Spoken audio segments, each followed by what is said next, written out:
তাকো আইও না তোমরা আইও না 15 দিনের একটা বাচ্চা আছে ভাই বাসা ধরি নাকি তো আমি বাসা ধরি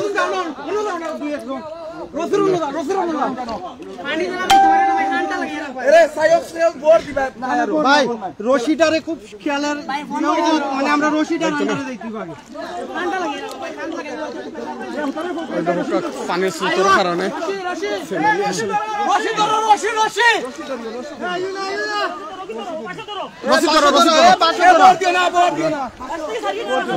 আমরা আসলে লাইভ ওই কারণে দেখাইলাম যে কত মানুষ পানিবন্দী আছে এটা আসলে বোঝা যান না কিলা পানিবন্দী আছে যার ইনশাআল্লাহ স্লোলি ভাই দুঃখ ভাই গর্দনাটা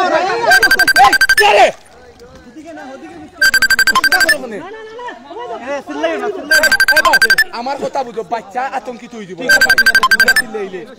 সাইলেন্ট থাকো সব সাইলেন্ট থাকো ওদিকে